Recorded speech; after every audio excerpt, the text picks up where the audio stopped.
Major developments in the Brett Kavanaugh confirmation battle. The woman accusing the Supreme Court nominee of sexual assault now signaling she may be open to talking to lawmakers, but not on Monday. Lawyers for Christine Blasey Ford say she's prepared to testify next week if the terms are fair and ensure her safety, which is important.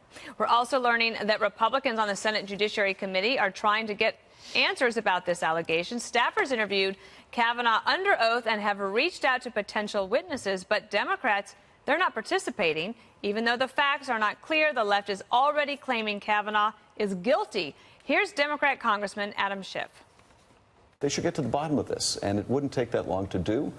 This is the same crowd that waited a year to fill the last vacancy during the Obama administration on the Supreme Court. So why this rush? And I think they realize they have a very imperfect candidate. In fact, they may have a candidate who's committed attempted rape. And then there's this new line of attack coming from Democrat Senator Kirsten Gillibrand. Who is not asking the FBI to investigate these claims? The White House. Judge Kavanaugh has not asked to have the FBI review these claims. Is that the reaction of an innocent person? It is not. So how can this be settled? Here's Judge Napolitano with some interesting analysis. Subpoena her. She decided to go to the press. If they subpoena Dr. Ford, if they subpoena the therapist notes, if they subpoena Dr. Ford's husband, who, according to Dr. Ford, was there when this incident was recounted, then they can interrogate them. Well, would what we know so far about this case, would that stand up in court? Absolutely not. It's too ephemeral. It's too indefinite. It's too, I don't remember. Right. Most judges wouldn't even let a jury hear it. Okay, so here we are now, Jesse. We know that she's willing to come, but not on Monday and under terms that are not yet established. She does not get to dictate the terms that she testifies to the Senate Judiciary Committee. It's not her role.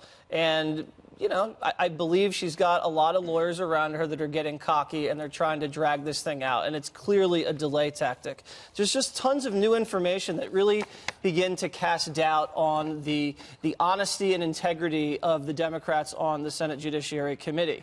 First of all, they still have not turned over the original letter that Ford sent to Dianne Feinstein. They've been hiding that from the Senate Republicans. They're not acting in good faith on that. Ford, as well, has deleted her social media account right before she went public. I wonder what she didn't want people to see there. And Ford's attorney also said, only on Monday, this is just 3 days ago, quote, "My client will do whatever's necessary to make sure that the Senate Judiciary Committee has the full story and the full set of allegations to allow them to make a fully informed decision." And then literally 3 days later changes the entire story, doesn't want to testify, but may testify next week, but only on our terms. This is not how people operate in good faith. Katz, the lawyer for Ford, are ignoring phone calls and emails from the Senate investigative staff. And as you mentioned in the open, the Senate Democrats aren't even participating in the conversations with Kavanaugh and the alleged witnesses where they are under oath. Kavanaugh has been under oath to the chief counsel of the Senate Judiciary Committee under the penalty of perjury. He's been under oath that way, and Ford has not decided to go under oath. Also very interesting, it's getting extremely political. Ford has hired a former Clinton and Biden advisor.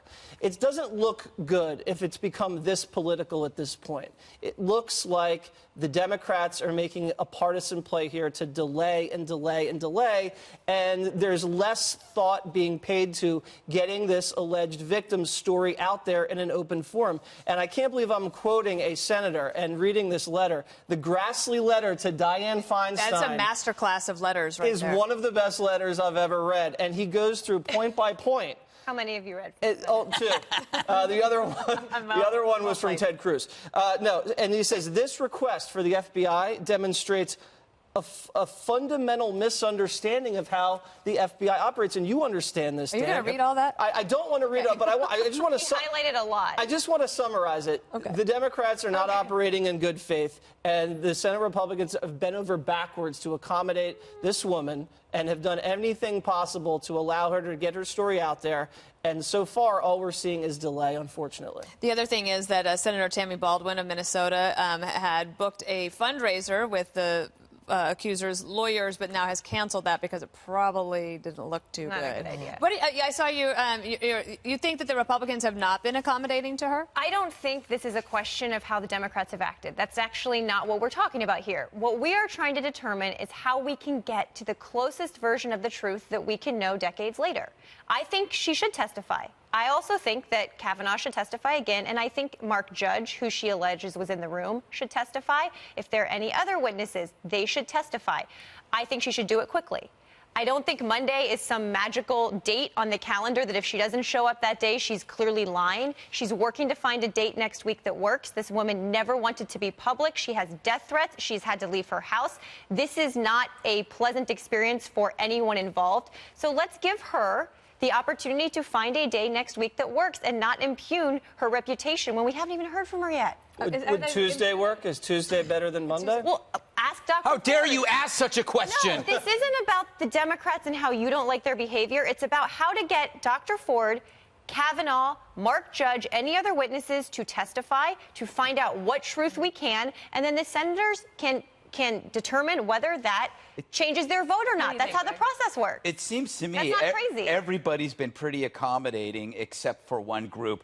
We talk about the death threats and how part of the terms is to guarantee her safety. Who's against that? No one's saying, I'm sorry, you're going to have to take the bus and wear a sign around your neck. No one's going to ask you that. Everybody understands death threats. If you work in the media, we get it. If you want to know about going into a den of lions, just watch Dana Lash at the CNN town hall over gun control. Okay, people understand danger, but that can't be used as protection against coming forward after you have made something public, which is possibly destroying a person's life. You can say, well, how dare you say it could destroy this man's life? Because according to Adam Schiff, he is an attempted rapist. Well, by Adam Schiff, what could he have done?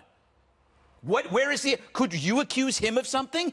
How would his family feel if he was accused of something? This is not the America that I know, where you have due process, where a politician can just go, hey, maybe he is guilty of attempted rape. Maybe, even though the evidence is kind of ambiguous, and including the accuser isn't even sure, but we can just say they're guilty. We're in a time right now that is an incredible threat to our civilization because we are undoing an institution. Every single person is vulnerable. Every person. Your husband, your father, your son. Because if all of it takes is an unsubstantiated accusation in which the accuser can then say, whoa, hold on, not so fast. You're all screwed. You're all screwed. He's going to get confirmed. Let's get you in here. Well, he's going to get confirmed. But that's not my point. With this whole thing is Jesse hit on something that I think everybody here needs to digest. They are absolutely correct. These Senate Democrats are not stupid. They are fully aware of how FBI background investigations work. I actually did backgrounds for the federal government as a Secret Service agent. Let's be crystal clear what they are and what they aren't. They are criminal history checks. They are under no circumstances criminal investigations. There's a difference. If I'm investigating you for the Supreme Court, I check your NCIC history and I check with your neighbors to see if you've been arrested. If the neighbor says to me, hey, Marie may be dealing drugs out of her house, I don't investigate that as a Secret Service agent. I contact the police. I would go to her house, though. You're obviously not dealing drugs. My point with this whole thing is the Senate Democrats are not stupid and they know this. So them asking for the FBI to do a criminal investigation either speaks to their grotesque ignorance, which is not true, or the fact that, as Chuck Grassley accurately stated, it is purely an obstruction tactic. I did this. That does not happen. They do not do criminal background checks on this. Full stop on that. Well, we'll see what happens. We make that our permanent tagline. We'll see what happens. That's from Trump, you know. I know, but he said it yesterday, too. That it was See, he's right about everything.